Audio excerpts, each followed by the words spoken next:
सुस्वागतम. लग्नाची बेडी मालिकेच्या आजच्या भागामध्ये मी आपलं मनपूर्वक स्वागत करतो. त्यामध्ये आता राणीने शकुंतलाला कॉल केलेला असतो. तर शकुंतला आता राणीला म्हणते की आमच्या निवडणुका आता जवळ आल्यात, तेव्हा आम्हाला कोणतीही रिस्क घ्यायची नाही आहे आणि या सावी प्रकरणाला आम्ही आता कायमचा फुलस्टॉप देणार आहात, असं आता शकुंतला ही मधूला बोलते. तेव्हा मधूला मोठा धक्का बसलेला असतो. घाबरतच मधू म्हणते की फुलस्टॉप देणार आहात म्हणजे तुम्ही नेमकं काय करणार आहात. तेव्हा शकुंतला म्हणते की आम्ही आमच्या विरुद्धचे सगळे पुरावे मिटवणार आहेत. शकुंतला म्हणते की आमच्या अंगाशी येणार नाही असं आम्ही करणार आहोत आणि याची आम्ही काळजी घेणार आहोत. मधू म्हणते की शकुंतलाजी, सावीच्या केसाला सुद्धा धक्का लागता कामा नये. मधू म्हणते की मी तुम्हाला शब्द देते, तुमचं नाव यामध्ये येणार नाही. तेव्हा आता शकुंतला म्हणते की आमचं ते आम्ही बघून घेऊ आणि पटकन आता शकुंतला फोन कट करते. आणि फोन कट करताच इकडे मधूचे लक्ष दरवाजाकडे जाते. तर दरवाजात कृष्णा तिथे आलेली असते. कृष्णाला बघून मधूला मोठा धक्का बसलेला असतो. भानावर येत मधू म्हणते की तू इथे काय करतेस. आणि आता लगेचच मधू समोर येत सिंधू म्हणते की काय करायला इथे आली म्हणजे, अगं आपल्या गोदामावशीला ती छोकरी मिळेल ना आणि तू तुझं प्रॉमिस पूर्ण करशील ना सुंदरी, आणि त्यासाठी आपल्या गोदामावशीला तीच मुलगी मिळणार आहे ना. तर मधू म्हणते हो नक्की मिळणार आहे.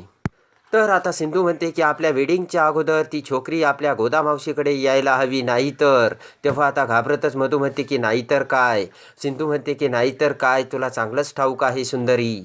आणि सिंधू म्हणते की आपण काय करणार आहे ना याचा तू सुंदरी फक्त विचार कर. मधू म्हणते की तू काय करणार आहे. तेव्हा आता सिंधू म्हणते की आपण बोलून दाखवत नसतो, डायरेक्ट करत असतो. त्यापेक्षा तू मला प्रॉमिस दिलेलं पूर्ण कर. या हाताने दे आणि या हाताने घे. तेव्हा आता मधू ही मान हलवते. तेव्हा आता असतच मधू म्हणते की अगं असं काय करते, मी तुला ती मुलगी देणारच आहे आणि त्यासाठी आता मी तुमचं तिकीटसुद्धा बुक केलं. तर आता सिंधू ही मधूच्या खांद्यावर हात ठेवून तेथून निघून जाते. तेव्हा आता मधू विचार करते की काहीतरी करायलाच हवं आणि शकुंतलाच्या तावडीतून सावीला आता शोधायलाच हवं. इकडे आता सिंधू तिच्या बेडरूममध्ये येऊन तिची पिशवी घेते आणि जाऊ लागते. तेवढ्यात गोदामावशी तिथे येत कृष्णाला बघते आणि म्हणते की अगं कृष्णे, असं लगबगीने आत्ता कुठे निघालीस, बोल ना पटापट. तर सिंधू म्हणते की मावशी, सावी ही शकुंतलाच्या घरी शकुंतलाच्या तावडीत आहे. सावीला शकुंतलाने किडनॅप करून ठेवलंय. गोदामावशी म्हणते की तुला कसं कळलं. तेव्हा सिंधू म्हणते की मी आत्ताच त्या मधूच्या रूममध्ये गेले होते, तेव्हा ती फोनवर शकुंतला सोबत बोलत होती. गोदामावशी म्हणते की ती माजुरडी काय बोलली ग मग. सिंधू म्हणते की अगं ती सावीबद्दलच बोलत होती. तेव्हा आता सिंधू म्हणते की मावशी, त्या शकुंतलाच्या तावडीतून सावीला सोडून मला सावीला इकडे परत आणायचंय. आणि सिंधू जाऊ लागतेच. तेव्हा गोदामावशी म्हणते की अगं कृष्णे, तुझ्या अंगाला तर आत्ता हळद लागलेली आहे आणि त्या राजेश्री मॅडमने काय सांगितले तुला माहिती आहे ना, लग्नाच्या अगोदर आता तू कुठेही बाहेर पडायचं नाहीस म्हणून. तेव्हा आता सिंधू म्हणते की आत्ता माझ्यासाठी सावीला सोडवणं खूप महत्त्वाचं आहे. काही जरी झालं तरी शकुंतलाच्या ताब्यातून मला सावीला सोडवलंच पाहिजे.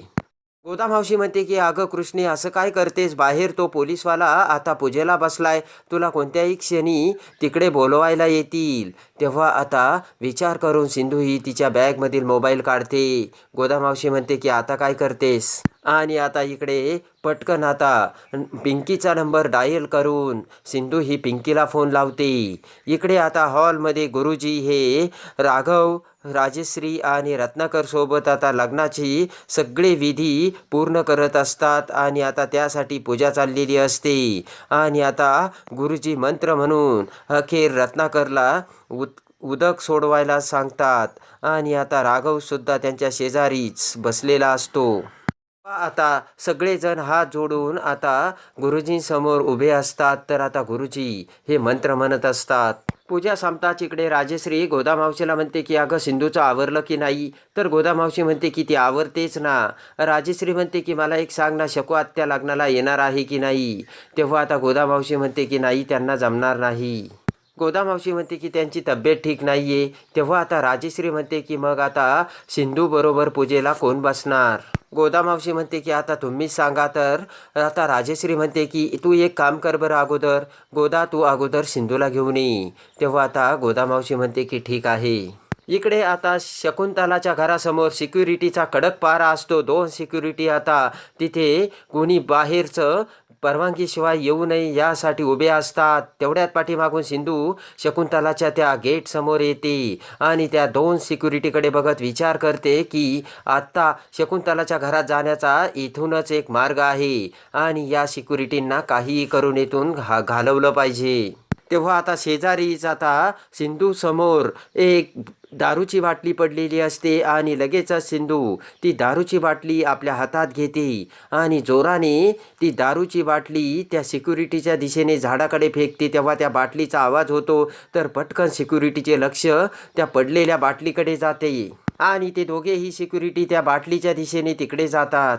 आणि आता ते दोन्हीही सिक्युरिटी तिकडे बघत असताना हळूच पाठीमागे सिंधू ही त्या गेटमधून आतमध्ये येते आणि त्या सिक्युरिटीकडे बघू लागते आणि त्या सिक्युरिटीच्या पाठीमागून पटकन आता सिंधू आतमध्ये निघून जाते.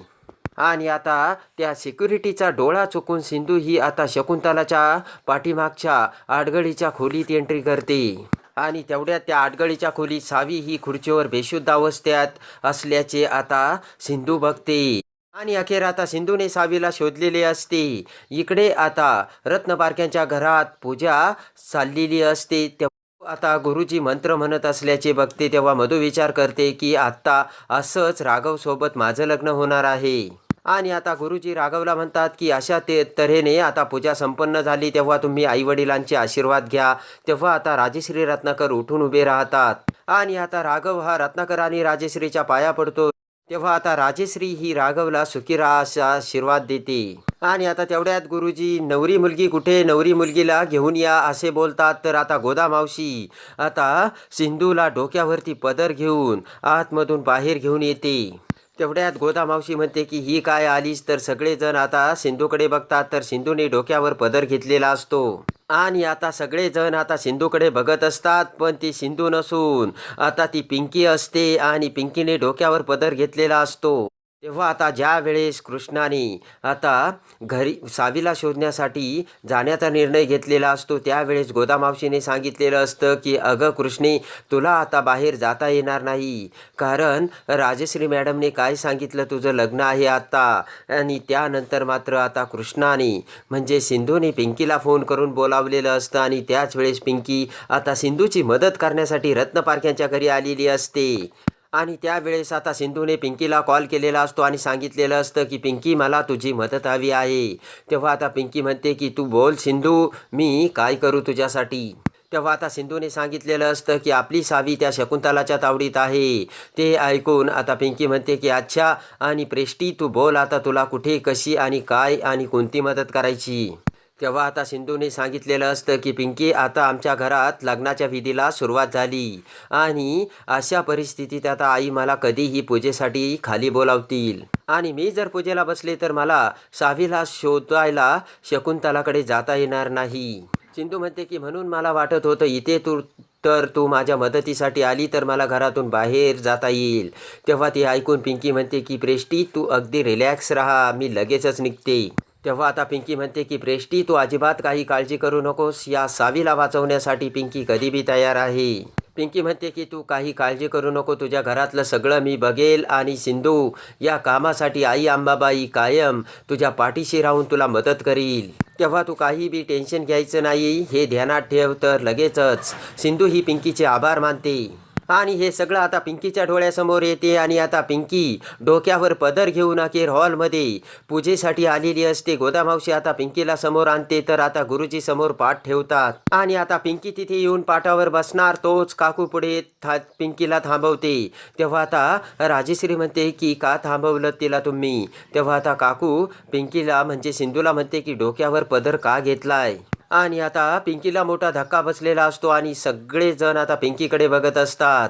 तेव्हा आता काकू पिंकीला म्हणते की डोक्यावर पदर का घेतलाय, आता तुला पूजेला बसायचं ना तेव्हा डोक्यावरचा तू पदर काढ. तेवढ्यात आता पिंकीला काय करावे आणि काय बोलावं सुचत नसतं. तर तेवढ्यात गोदामावशी म्हणते की अहो गुरुजींनीच असं करायचं सांगितलेलं आहे. तेव्हा आता ती ऐकून रत्नाकर म्हणतो की हा असा डोक्यावर पदर घेऊन विधी करायला कोणत्या गुरुजींनी सांगितलं? तर गोदामावशी म्हणते की दादा आमच्या गुरुजींनी सांगितलेलं आहे आणि जोपर्यंत इथले विधी पूर्ण होत नाही तोपर्यंत नवरीचा चेहरा झाकून ठेवायचा सांगितलाय. गोदामावशी म्हणते की आणि हो उपवाससुद्धा करायचा सांगितलाय. ते ऐकून आता ऋतुजा म्हणते की वहिनीसाहेब यांचे गुरुजी देखील यांच्यासारखेच विचित्र दिसतात नाही का? गोदामावशी म्हणते की अहो ताई त्यांचा संसार सुखाचा व्हावा यासाठीच गुरुजींनी हे करायचं सांगितलंय. तेव्हा आता ऋतुजा बोलू लागते तर राजेश्री म्हणते की अगं ऋतुजा त्यांची श्रद्धा आहे ना तर होऊ दे ना त्यांच्या श्रद्धेसारखं. तसंही माझ्या सिंधूने खूप त्रास सहन केलाय. राजेश्री म्हणते की राघव आणि सिंधूच्या आयुष्यात खूप अडचणी आल्या तेव्हा आता मला त्यांचा सुखाचा संसार बघायचा आहे. राजेश्री म्हणते की मी त्या दोघांच्या सुखासाठी काही बी करू शकते. तुम्हाला कळलं का? आणि हात जोडत राजेश्री म्हणते की तेव्हा मी तुम्हाला हात जोडून विनंती करते की जे काही विधी आहे आणि जे काही त्यांच्या गुरुजींनी सांगितलंय त्या पद्धतीने होऊ दे आणि तेव्हा तुम्ही कुणीही काहीही फाटे फोडू नका असे राजेश्री काकू ऋतुजा सगळ्यांना सांगते. आणि जे होतंय ना ते होऊ द्या असे राजेश्री सगळ्यांना सांगते. त्यानंतर राजेश्री म्हणते की गोदा तुमच्या गुरुजींनी जसं सांगितलं ना अगदी तसंच होईल. आणि आता राजेश्री सिंधू समजून आता पिंकीला धरते आणि म्हणते की सिंधू ए बाळा इथे बस. आणि आता सिंधू समजून पिंकीला राजेश्रीने पाटावर बसवलेलं असतं आणि आता पाटावर बसताच पिंकी ही दीर्घ श्वास घेऊन श्वास सुटते. तेवढ्यात आता मधू म्हणते की गोदा अगं सिंधूला आपण या विधीसाठी वेगळी साडी घेतली होती ती ही साडी नाहीये. मधू म्हणते की गोदा मग ती साडी का नाही नेसली ही सिंधू? तेव्हा आता लगेचच पिंकी विचार करते की ही मध्ये मध्ये करणारी मधू पुन्हा आता नाक का खुपसू राहिली. तेव्हा आता पिंकी विचार करते की माझी प्रेष्टी जेव्हा सावीला घेऊन परत येईल ना तेव्हा मग मी हिला दाखवते ही पिंकी काय चीज आहे म्हणून. आणि त्यानंतर आता पुन्हा इकडे मधू गोदाला विचारते की गोदा मी तुला काय सांगते ती साडी का नाही नेसली सिंधू? तेव्हा आता गोदा मावशी म्हणते की मधुताई त्याचं काय आहे ना थोडा ब्लाऊजच्या फिटिंगचा प्रॉब्लेम झाला होता म्हणून मी तिला दुसरी साडी नेसायला दिली आहे. मधू म्हणते की अगं मग मला सांगायचं ना मी काहीतरी केलं असतं. तेवढ्यात राजेश्री पुढे येत म्हणते की एक मिनिट काय आरडाओरडा चाललाय दोघींचा आणि एका छोट्याशा गोष्टीसारखी एवढे दोघीजणी का भांडतायत? राजेश्री म्हणते की हे बघा हे मी तुम्हाला सांगते की पूजेचा मुहूर्त टाळायला नको आणि पूजा ही वेळेतच व्हायला हवी. आणि त्यानंतर आता राजेश्री गुरुजींना पूजेला सुरुवात करायला सांगते आणि गोदामावशीला सिंधू सोबत बसायला सांगते. तेव्हा आता गोदामावशी म्हणते की म्या तर राजेश्री म्हणते की बसा बसा. आणि आता गोदामावशी ही आता सिंधू शेजारी पूजाला पाटावर बसते. इकडे आता सावीला बघता सिंधू ही प्रेमाने पळतच सावीकडे येते आणि सावीचा चेहरा आपल्या हातात घेत म्हणते की सावी बाळा तुला न्यायला तुझी आई आली प्लीज तू डोळे उघड असे म्हणत आता सिंधूच्या डोळ्यातून पाणी येत असते. प्रेमाने सिंधू आता सावीला मिठी मारते आणि आता म्हणते की सावी आता तुला इथे अजिबात मी ठेवणार नाही आणि आता आपल्याला घरी जायचे सावी उठ बाळा. आणि आता सिंधू ही प्रेमाने सावीला मिठी मारून सावीला उठवण्याचा प्रयत्न करत असते. तेवढ्यात पाठीमागून सिंधू मामी असे म्हणत आयुष तेथे आलेला असतो. तेव्हा आयुषला बघून सिंधूला मोठा धक्का बसलेला असतो. तेव्हा आता आयुष म्हणतो की सिंधू मामी तुम्ही इथे काय करताय सावी सोबत? आणि लगेचच सिंधू म्हणते की आपण सिंधू बिंदू कोणी नाही आपण कृष्णा आहे कृष्णा. तेव्हा आता आयुष म्हणतो की खोटं बोलू नका मी सावीसोबत तुम्हाला आईच्या मायेने मिठी मारताना बघितलंय आणि एका मुलीच्या दुःखाच्या भावना मी तुमच्या चेहऱ्यावरती बघितल्या तेव्हा तुम्ही खोटं बोलू नका. आणि आयुष म्हणतो की हे बघा सिंधू मामी तुम्ही इथे असं कसे काय आल्यात? तर आता सिंधू म्हणते की आपण कृष्णा आहे आणि ही मुलगी अंधाऱ्या खोलीमध्ये इथे एकटी काय करते?